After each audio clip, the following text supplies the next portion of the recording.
پاکستان کا best interest اس میں سرو ہوگا کہ ایک ایسا ٹرانسپیرنٹ الیکشن ہو جس کے اوپر پاکستان کے عوام کو اور سیاسی جماعتوں کو یقین ہو کہ یہ شفاف الیکشن ہے، نہ صرف بلکہ دنیا بھر کو بھی 19-20 ہو نہیں، آپ کے پہلے دل میں تسلی ہونی چاہیے، آپ کے ووٹر کو تسلی ہونی چاہیے،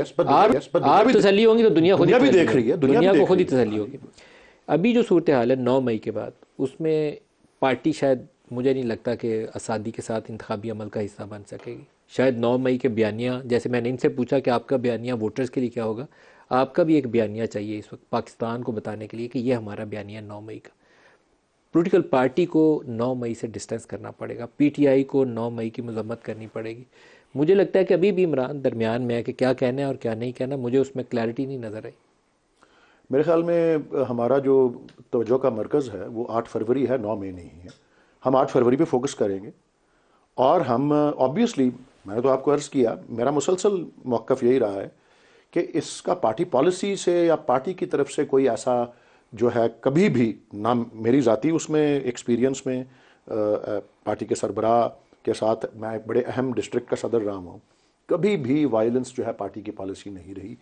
کبھی ہماری تاریخ میں کوئی بوری بند لاشیں نہیں رہیں، کبھی کوئی ہماری تاریخ میں بھتہ خوری نہیں رہی۔ یہ پولیٹیکل پارٹیز کے اس میں رہی ہوئی ہیں، ہماری اس میں ایسا کوئی ماضی نہیں ہے۔ لیکن ابھی آپ نے کہا کہ وہ لوگ جنہوں نے عمران کو دھکا مارا وہ دوسری جماعت میں چلے گئے، وہ ڈسٹنس کرنے کی اس کو یہ بیانیہ کے حوالے سے یا تو آج بھی وہ اپرچونٹی عمران کے پاس موجود ہے، آج بھی وہ اپرچونٹی موجود ہے، بجائے یہ کلیم کریں کہ یہ ڈونلڈ لو کی سازش تھی اور یہاں امریکی اس وقت آرمی چیف جو تھا امریکی سازش کی ماں پر اس نے حکومت گرا دی۔ یہاں اسٹیبلشمنٹ کی اور گورنمنٹ کی لڑائی ہوئی دیکھیں جی، یہ جیسے 2018 میں نون لیگ سے لڑائی۔ اب یہ 9 مئی نہیں، یہ ایک اور موضوع ہے، یہ ایک اور موضوع ہے، اور یہ میری عرض یہ ہے کہ اس موضوع پہ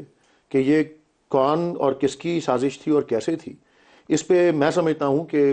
چیئرمین عمران خان اور اس وقت اور جو دیگر ان کے کابینہ کے ارکین تھے سب بشمول وزیر خارجہ کے، وہ کوئی ایسی معلومات رکھتے ہیں جو میں نہیں رکھتا۔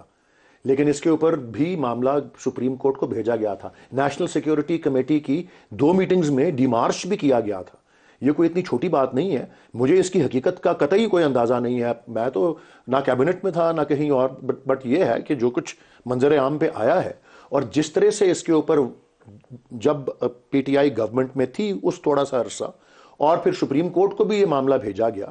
تو اس کے اوپر بھی، اور دیکھیں ایک اگر آپ پچھلے 150 سال کی تاریخ میں جائیں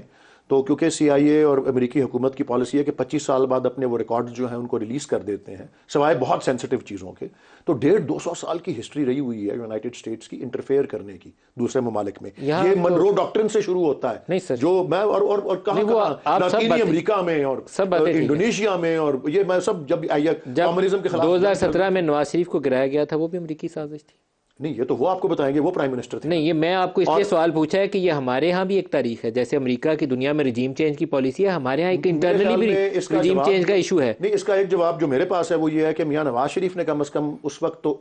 کوئی ایسی سازش کا 9 مئی نہیں تھا نا کیا، انہوں نے کوئی الزام امریکی سازش کا نہیں لگایا تھا پاناما میں، بلکہ پاناما تو ایک انکشاف ہوا تھا جو کہ ایک انٹرنیشنل لا فرم نے کیا، کرمانی صاحب سے، اور اس میں بہت سے ہیڈز آف اسٹیٹ اور بہت سے ہیڈز آف گورنمنٹ آئے۔